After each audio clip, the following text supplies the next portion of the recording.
Oi, gente, tudo bem com vocês? Estamos no mês da visibilidade trans, dia 29 de janeiro é o dia da visibilidade trans e eu, como sempre, gostaria de fazer alguns vídeos relacionados à minha transição de gênero, que eu comecei lá em 2017 e que esse ano fazem 9 anos de transição, então tô muito feliz, muito orgulhosa de mim também.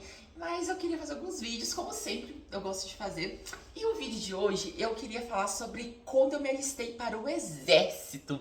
Pois é, lá em 2017, quando eu iniciei minha transição, que é quando eu tinha 18 anos, eu iniciei minha transição social, porque a hormonal eu iniciei em 2018, quando eu tinha 19. Foi, coincidentemente, o ano que eu precisava me alistar no exército. Eu fui lá, fiz a primeira fase, pedi pra não passar pra segunda fase, por favor, se der, não me chamem pra segunda fase, porque eu não quero. Mas eu fui chamada pra segunda fase. E aí, ok, fui pra segunda fase.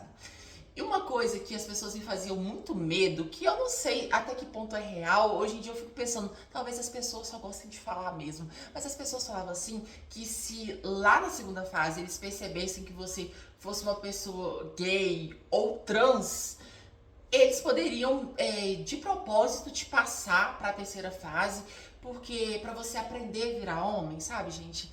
Enfim, era isso que as pessoas me falavam e eu morria de medo, porque eu sempre fui uma pessoa bem afeminada. Então, mesmo antes da transição, né? E aliás, esse ano eu já tinha começado minha transição social, já usava roupas femininas, mas lá no dia também de me apresentar na segunda fase, eu coloquei a roupa mais neutra possível. Uma calça, um tênis e peguei uma blusa de manga.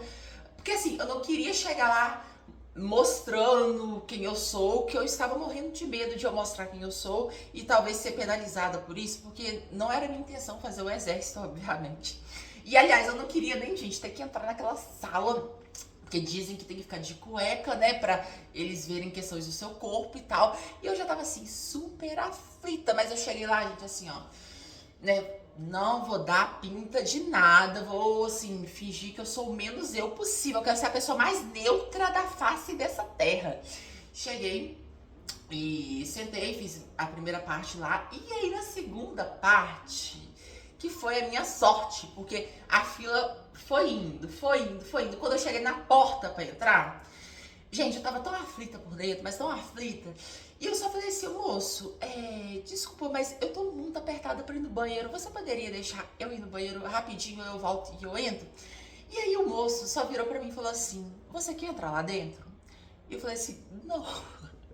Porque realmente eu não queria entrar lá dentro. Ele falou assim, então se você não quer entrar lá dentro, pode ir no banheiro e fala que você foi liberada, foi dispensada e tá tudo ok. E aí, gente, aí sim, nesse momento eu acho que eu mostrei quem que eu era mesmo. Eu falei, nossa, moço, muito obrigada, muito. Eu agradeci ele umas 1000 vezes, porque ele foi um anjo na minha vida, porque eu estava com muito medo de entrar lá, de ter que ficar de cueca na frente de todo mundo. Inclusive, né, gente, eu já usava calcinha nessa época, só que eu falei, se eu for de calcinha e eles quererem me penalizar novamente e quererem fazer eu virar homem, sabe? Então eu tava com muito medo, porque tudo que eu escutava essa questão de se alistar era sempre parecia assim, se você demonstrar que você é LGBT, né, ou você é gay, ou você é uma mulher trans, eles vão querer te ensinar a virar homem. Então eu tava muito aflita. Então, no único momento que eu acho que eu me liberei e agradeci 1000 vezes o moço foi essa hora que ele falou que eu não precisava entrar. Não sei qual o motivo, não sei se é porque eu tava muito aflita, apesar que eu tava tentando fingir, eu tava por dentro assim, super aflita. Mas por fora eu tava tentando, gente, fingir naturalidade, que eu não queria ser penalizada de jeito nenhum.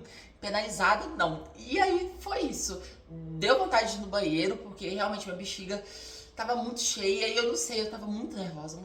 Eu pedi ele e ele foi educado, foi um anjo na minha vida e me liberou. Ou seja, eu não precisei passar por essa fase, né, de ter que ficar de cueca lá com as outras pessoas.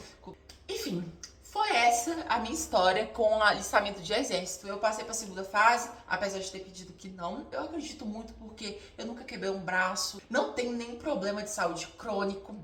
Acredito que isso me ajudou muito a passar para a segunda fase, apesar de eu ter pedido para não passar. Mas é isso, deu tudo certo no final. E hoje em dia eu sei que muitas meninas já conseguem, assim que faz 18 anos, já retificar o nome, porque eu consegui retificar meu nome em 2018, que foi quando surgiu a lei de você ir no cartório, pegar os documentos e retificar seu nome. A partir desse momento, eu já não precisaria mais servir ao exército. Só que em 2017 não tinha essa lei, não tinha como retificar o meu nome.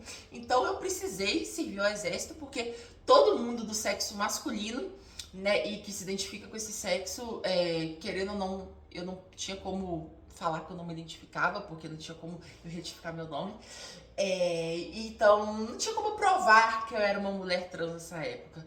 E mesmo se tivesse como, eu teria muito medo. Inclusive, eu até fico feliz de eu não ter a terapia hormonal naquela época, porque eu pensei, se eu tiver que ficar sem camisa, perto de um monte de homem, e meu peito com o início de desenvolvimento, eles podem querer me penalizar. É isso, gente, o tempo inteiro eu ficava, eles vão me penalizar, vão me penalizar. Um medo gigante.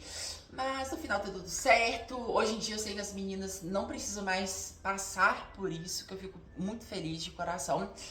Mas é isso. 2017 era diferente.